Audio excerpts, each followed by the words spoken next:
Now we're going back into the DCEU Oh, for part 10. We watched James Gunn's The Suicide Squad from 2021. I like this one. Which is an awesome movie, whether you like DC or superhero movies at all. I'll let you start. This is a spoiler review because this is an older movie now. Well, in saying that, this show is a lot like The Boys in tone. It's not for kids. Not for kids at all. It's extremely violent. It has that kind of The Boys undertones to it. But it's fun. I like the characters. I especially like the Weasel. At the end. The Weasel is foolish. I want more Weasel. The Weasel is played by James Gunn's brother, Sean Gunn. James Gunn is the director and usually one of the writers. This movie from 2021, which completely bombed at the box office because everyone's given up on these DC movies. And also it was middle pandemic. I got to see it twice in the theaters. It was great. 90% certified fresh. That's great. And an 82% audience score, and that's more than 2,500 verified ratings. This movie is awesome. So I don't mind it, and I don't even mind the fighting in it. Tell us what you like about it. The characters. So you say you like Weasel. What other characters do you like in this? Well, I think all the characters make sense. The whole movie makes sense. Waller is an a-hole in it, and Amanda Waller. She gets some. Yeah. We get some payback on her. Viola Davis. She's so good. Well, in everything, but she's great as Amanda Waller. Yeah, because some of the stuff in the other Suicide didn't make sense, like when she shot all her employees and weird stuff like that. This makes sense, and it's funny. I like the characters. Did you like John Cena's character, Peacemaker? He's probably my least favorite. You didn't like that one scene when he was walking around in his tidy whities? No, I find he's a douchebag. I don't. He is. That's the whole point of his character. In fact, when John Cena said in an interview, when he asked the director, he's like, "So what am I going for here? What's my motivation? What's the character like?" A-hole? They said, James Gunn told him, he said, "Douchebag Captain America." He's like, "Okay, done," and that's exactly what he does. I don't like that. And it's hilarious. Anyway, he's an a-hole. And he wears this dumb helmet, which they make fun of. So they make fun of all the costumes and all the characters because they're all ridiculous characters. And we actually see Boomerang throw the boomerang, and we see the power of the boomerang in this movie because we had him all for 2 hours in the other movie, and we have no idea. Hey, he threw 3 boomerangs in the first one. But they're not magical. In this one, they're actually magical and they actually do things. And he threw... I can throw a boomerang too, man. Anyway. That is my one... It was great to see Jai Courtney back as Captain Boomerang. They killed him too quickly. But that is one of my very few complaints about this movie, is they killed Captain Boomerang. Now, I'm not Australian, but Captain Boomerang is supposed to be stereotypically Australian. We don't get any sense of him in this. If you're in Australia and you see this video, are you pissed off that they killed off Jai Courtney's Captain Boomerang? Because I didn't like that. I want to see more of that character. I thought it was funny. They could have given the guy with removable arms a little bit more time too, because that was hilarious. Okay, TDK. Which doesn't played by Nathan Fillion, he pops up in all of James Gunn's movies because they're friends. I think they could have done it. Was like too quick, but anyway, that character actually survives. Oh, does he? Okay, when it's going through the credits in the beginning and it's going like it's flashing through the credits and all the scenes. Right. It shows that he's not deceased. It shows the other character's deceased. His heart was still going. Oh. So they could bring him back. Just his arms were all shot up. I think they should have done more with him, but it's funny, and it's crazy, and it's silly, but it makes sense. The country makes sense. The guy, everything about it makes sense. They killed off so many of the Suicide Squad, and it was great, because a lot of them are just dumb characters, but each one of them, usually you got to see them do at least something funny. Okay? Yeah. Even Mongal was stupid at the beginning. She jumps up and like, I take the high road. She jumps at the helicopter. What she was all about. And she's just being an idiot trying to take a helicopter down by herself and gets cut up. I think they could have done a little bit more funny stuff with some of them because we don't really know them and then they're gone. There's so many laughs in this film. I think it's well done. To me, it's the Dark Guardians of the Galaxy. Okay, what about Idris Elba's character, Bloodsport? Yeah, he's the least funny character. Yeah, he's the straight man. He's not funny. He's the straight man, which is funny. So he's the one who's just being straight all the time. Yeah. And everyone else is usually being funny around him. Although with the rats, he was acting pretty ridiculous. He was like, oh my god. We don't really know why he's not afraid of rats. I couldn't figure out why he was so afraid. But anyway, he looks after the rat girl because his Rat daughter... Catcher 2. So her backstory was rather tragic. She gets her own time to shine. She's kind of sad as well.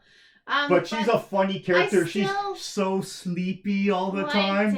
I still liked. I just thought it was fun. It is really dark. It is really gory. I don't really like that part of it, but that's the way it is. Ratcatcher 2 is so sleepy and tired all the time. She almost slept through King Shark and now eating her, and she's just sleeping while he's about to eat her. I think he's the funniest, comic relief. The voice of King Shark there is Sylvester Stallone. I think he's got all the best lines and stuff. The way they did the character was perfect. That's exactly what King Shark should look like. Num-nums.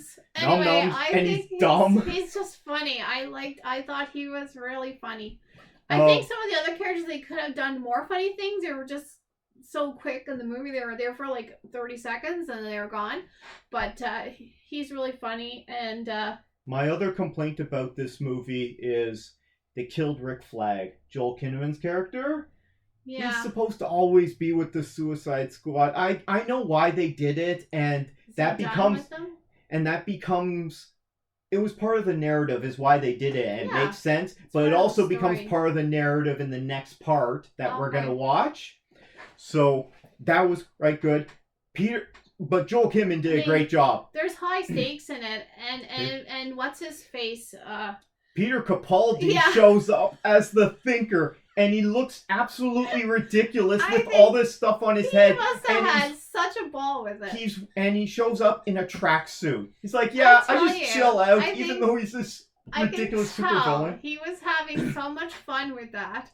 I think a lot of them were having fun on set. He got to look really ridiculous. Everyone who was cracking jokes looked as if they were having fun time. John Cena, Ratcatcher 2, I don't remember her name.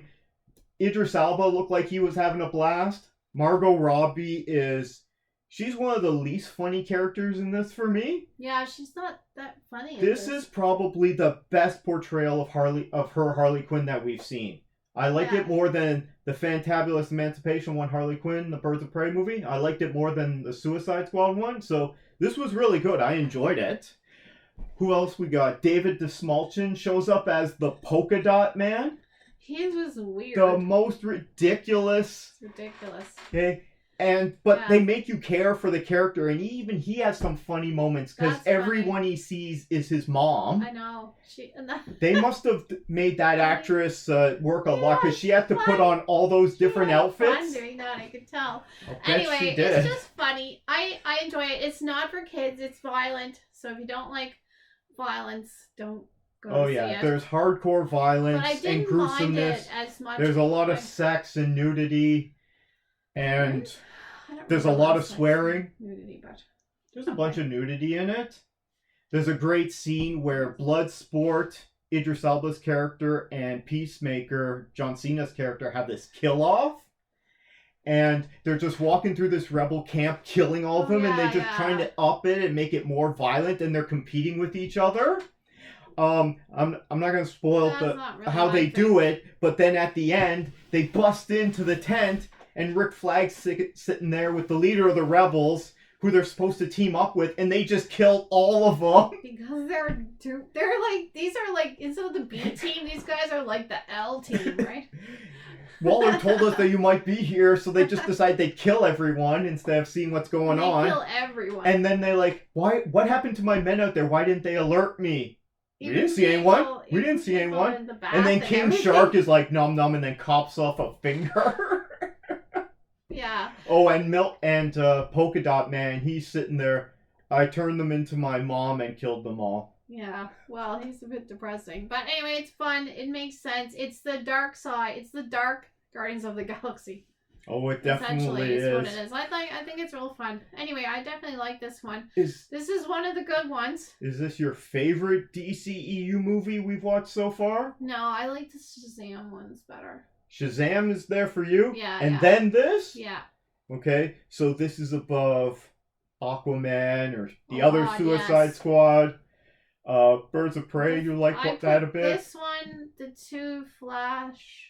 two Shazam movies. Well, we're only up to part 10. We haven't done the Flash yet. And the Flash. They're the good ones, and then the other ones are down there. Not good ones. I'm doing a list for you. I'm keeping track of this. Sort of in the middle. What rating would you give this one? I give this one like a 93. I really liked it. Really good? Yeah. Did I say what it is on Rotten Tomatoes? It's a little bit gory for me, but I still like it. Yeah, it's a bit violent, but it's so much fun. It's just joke after joke after joke. Then there's some emotion, and then it's right back into the jokes. It has a story that makes sense. It's fun, and it's interesting. Some of the jokes are more subtle, though. Like when Peter Capaldi walks in the first time you see him, he's walking in with this big crap on his head, and he's wearing a tracksuit. It's ridiculous. So anyway, but that's what he would wear. He's like, I want to be comfortable while I'm doing my evil experiments. He's a good sport with anything after being Doctor Who. Anyway, it's good. I think the actors all had a great time on set. Even the ones that are super serious in this. They gotta tell them that there's a giant starfish there, and they gotta pretend to act with it. I can't believe they did Starro the Conqueror, the most think it's hilarious, ridiculous and unknown comic book villain. I think it's great. I think it's from an early Justice League comic. I don't know. It's just so silly. But yeah, it is silly, and they do it really well. Yeah. And then they make you feel for him at the end there. I didn't feel for him. I was glad he was dead. Well, as he's like those dangerous jellyfish on the beach, just like as he's dying, the jellyfish on the guy's face, he's like, I was happy floating among the stars. I didn't feel sorry for him. Yeah, he's like those damn jellyfish that wash up on the beach and you just stick a stick in them. That's what he was to me. I give this best movie ever. It's not my favorite DCEU movie, but it's definitely up there. It's probably at least in the top 3, if not the top 2. It's not my favorite though. You know, there's some tough competition for me. For you, it's kind of not so much. Not tough competition. It's up there. So there's only a few that are up there, and everyone else is way down. I know. It's for you. It's Shazam, The Suicide Squad, Man of Steel, Wonder Woman 84, Birds of Prey. So check out James Gunn's The Suicide Squad if you haven't already. It's not. You don't have to worry about watching something else beforehand. Not with any of these movies. You can just jump in. It's a good movie, and then if you want to go back and watch other stuff, you can. But you don't have to. It's just a fun movie on its own. And if you've seen it, let us know down in the comments below. If you're one of the few people that saw this in the theater, let us know what you think of it. Even if you didn't enjoy it, if the humor didn't work for you or the violence or something, let us know. You know, want to hear your perspective. Something to note is don't get it mixed up with the other Suicide Squad, because that one's no good.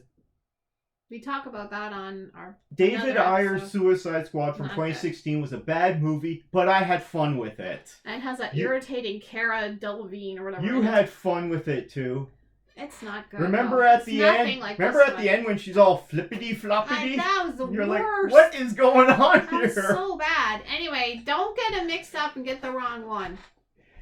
Anyway. Let us know your thoughts on James Gunn's The Suicide Squad from 2021. We'd like to hear from you.